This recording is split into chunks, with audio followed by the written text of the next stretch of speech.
નમસ્કાર. દિવસભરના તાજા સમાચારોમાં તમારું સ્વાગત છે. તમારી સાથે હું છું પિનલગીરી ગોસ્વામી. સમાચારો વિસ્તારથી જાણીએ એ પહેલા મહત્વના સમાચારો ઉપર એક નજર.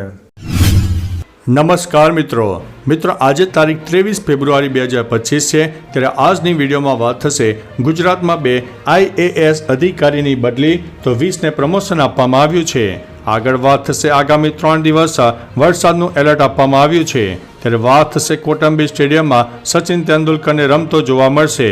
ત્યારે વાત થશે સારંગપુર બ્રિજના રીડેવલપમેન્ટના કારણે લોકોના ઘરોમાં તિરાડો પડી છે. ત્યારે વાત થશે જીવતા કે મરેલા મચ્છર પકડો અને ઇનામ મેળવો. ત્યારે વાત થશે હોળી છપરી લોકોનો ફેવરિટ તહેવાર છે. નિવેદન અપાઈને ફસાઈ ગઈ છે ફરા. ત્યારે વાત થશે દિવાયત ખવાડને લઈને સૌથી મોટા સમાચાર સામે આવ્યા છે. આગળ વાત થશે અમેરિકામાં અદાણી પણ મોટી કાર્યવાહી તો ભારતમાં કેમ નહીં તેવું રાહુલ ગાંધીએ જણાવ્યું છે. ત્યારે આગળ વાત થશે ટેસ્લા અમેરિકામાં કાર બનાવીને ભારતમાં વેચશે. ત્યારે વાત થશે ફેબ્રુઆરીના અંતમાં હવામાનમાં ભારે ફેરફારની શક્યતા રહેલી છે. આગળ વાત થશે BZ કૌભાંડમાં 22,000 પાનાની ચાર્જશીટ દાખલ કરવામાં આવી છે. ત્યારે વાત થશે NSUIના હોદ્દેદારોની ખંડણીના આરોપમાં ધરપકડ કરવામાં આવી છે.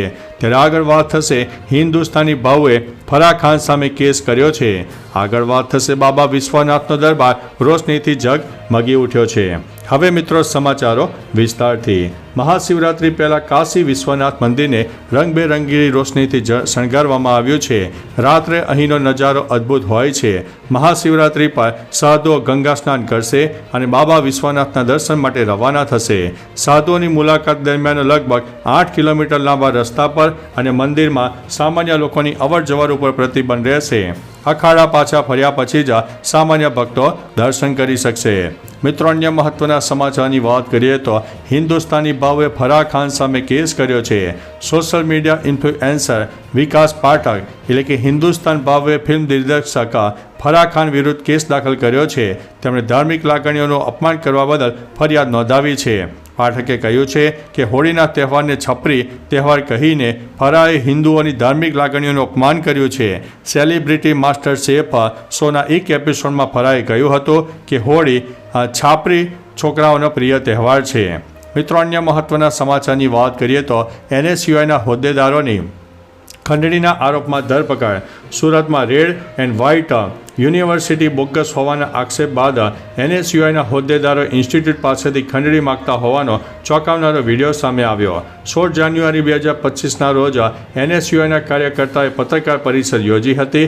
ત્યારબાદ 21મી ફેબ્રુઆરીએ સ્ટિંગ ઓપરેશનમાં તેઓ ઇન્સ્ટિટ્યૂટને બદનામ ન કરવા માટે ખંડણી લેતા દેખાયા હતા. સ્ટિંગના આધારે પોલીસે 5 આરોપીઓને પકડી પાડ્યા છે. મિત્રો અન્ય મહત્વના સમાચારની વાત કરીએ તો BZ કૌભાંડમાં 22,000 પાનાની ચાર્જશીટ.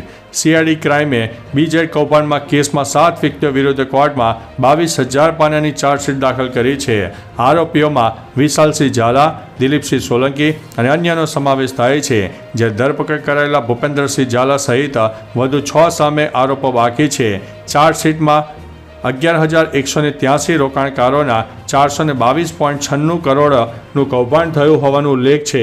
હાલ કુલ 6,866 રોકાણકારોને 172 કરોડ રૂપિયા ચૂકવવાના બાકીનું હોવાનું સામે આવ્યું છે. મિત્રો અન્ય મહત્વના સમાચારની વાત કરીએ તો ફેબ્રુઆરીના અંતમાં હવામાનમાં ભારે ફેરફારની શક્યતા વર્ણવવામાં આવી છે.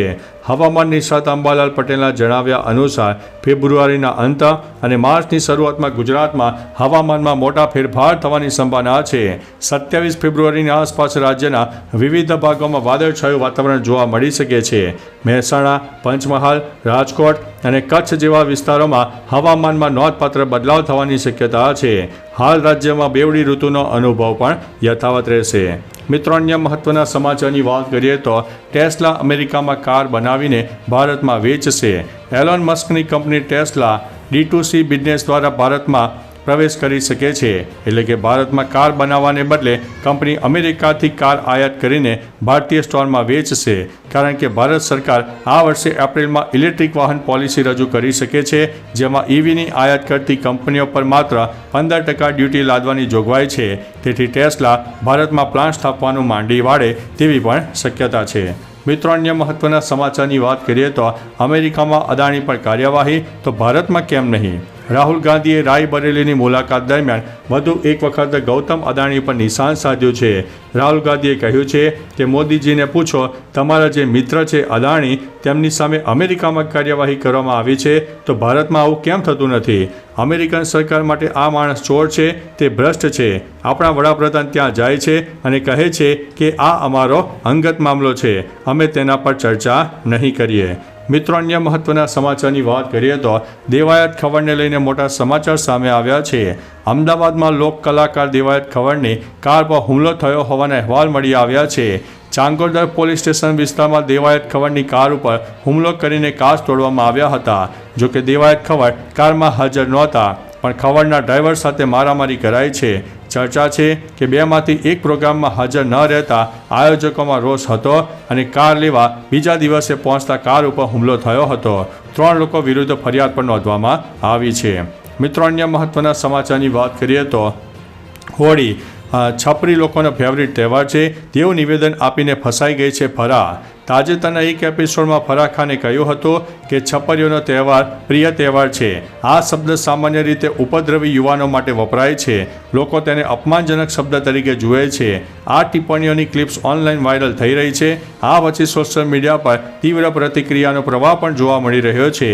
ઘણા યુઝર્સે તેમના નિવેદનની નિંદા કરી અને તેમને માફી માંગવા માટે વિનંતી કરી છે. મિત્રો, અન્ય મહત્વના સમાચારની વાત કરીએ તો જીવતા કે મરેલા મચ્છર પકડો અને ઇનામ મેળવો. ફિલિપાઇન્સના એક ગામમાં જીવતા કે મરેલા મચ્છરને પકડવા બદલ ઇનામ જાહેર કરવામાં આવ્યું છે. મંડલુયોંગ શહેરના એડિસન હિલ્સ વિલેજ ડેન્ગ્યુ સામે લડવા માટે આ નિર્ણય લીધો છે. દર મચ્છર માટે $1 એટલે કે $1.50 મળશે. ગામના 21 લોકોએ 700 મચ્છર એકત્રિત કરીને ઇનામ મેળવ્યું છે. ડેન્ગ્યુથી 2 લોકોના મોત બાદ 1 મહિના માટે આ યોજના શરૂ કરવામાં આવી છે. મિત્રો, અન્ય મહત્વના સમાચારની વાત કરીએ તો સારંગપુર બ્રિજના રીડેવલપમેન્ટના કારણે લોકોના ઘરોમાં તિરાડો પડી ગઈ છે. ગોમતીપુર વિસ્તારમાં આવેલા સારંગપુર બ્રિજને રીડેવલપમેન્ટ કરવાની કાર્યવાહી કરવામાં આવી રહી છે. ત્યારે અડધો બ્રિજ પણ તોડાઈ ગયો છે અને કામદાર મેદાનથી ગોમતીપુર તરફનો બ્રિજ જે ભાગ તોડવામાં આવી રહ્યો છે એમાં જે મશીન કટરનો ઉપયોગ કરવામાં આવે છે તે હેવી મશીનના કારણે આસપાસના લોકોના ઘરોમાં તિરાડો પડી ગઈ છે અને તેવા અહેવાલ મળી રહ્યા છે અને નુકસાન થતું હોવાની બૂમો પણ ઉઠી છે.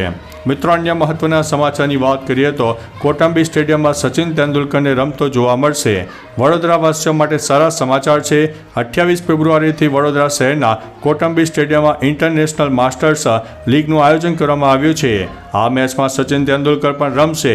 જોકે સ્ટેડિયમમાં સચિન તેંડુલકરને રમતો જોવા ક્રિકેટ પ્રેમીઓએ $7,000 ખર્ચ કરવો પડશે. ઇન્ટરનેશનલ માસ્ટર લીગની ટિકિટનું ઓનલાઈન વેચાણ પણ શરૂ થઈ ગયું છે. મિત્રો, અન્ય મહત્વના સમાચારની વાત કરીએ તો આગામી 3 દિવસ વરસાદનું એલર્ટ. હવામાન વિભાગે શુક્રવારે 13 રાજ્યોમાં વરસાદની આગાહી કરી હતી. ઓડિશામાં આગામી 3 દિવસ ભારે વરસાદનું એલર્ટ છે. ગુરુવારે દિલ્હી, પશ્ચિમ બંગાળ, યુપી, રાજસ્થાન, MP, છત્તીસગઢ, જમ્મુ કાશ્મીરમાં વરસાદ પડ્યો. જમ્મુ અને હિમાચલ પ્રદેશના કેટલાક ભાગોમાં ભારે હિમવર્ષા પણ થઈ. કાશ્મીરમાં હિમવર્ષાને કારણે જમ્મુ અને શ્રીનગર હાઈવે પણ બંધ કરી દેવામાં આવ્યો હતો, જેના કારણે 300 જેટલા વાહનો અટવાઈ પડ્યા હતા. મિત્રો, અન્ય મહત્વના સમાચારની વાત કરીએ તો ગુજરાતમાં 2 IAS અધિકારીની બદલી તો 20ને પ્રમોશન આપવામાં આવ્યું છે. 1 ફેબ્રુઆરી 2025ના રોજ રાજ્યમાં એક સાથે 59 IAS અધિકારીઓની બદલી કરવામાં આવી હતી, જ્યારે 5 અધિકારીઓને વધારાનો ચાર્જ સોંપાયો હતો. ત્યારે 21 ફેબ્રુઆરીના રોજ રાજ્યમાં ફરીથી વધુ 2 IAS અધિકારી મોનાકે ખંધાર અને મનીષા ચંદ્રાની બદલી કરવામાં આવી છે, જ્યારે HK પ્રજાપતિ, CC કોટાક સહિતના 20 અધિકારીઓને પ્રમોશન આપવામાં આવ્યું છે. તો ચાલો મિત્રો, ફરીથી દેશ અને દુનિયાના સુપરફાસ્ટ સમાચાર લઈને મળતા રહીશું. ત્યાં સુધી અમને રજા આપશો. નમસ્તે.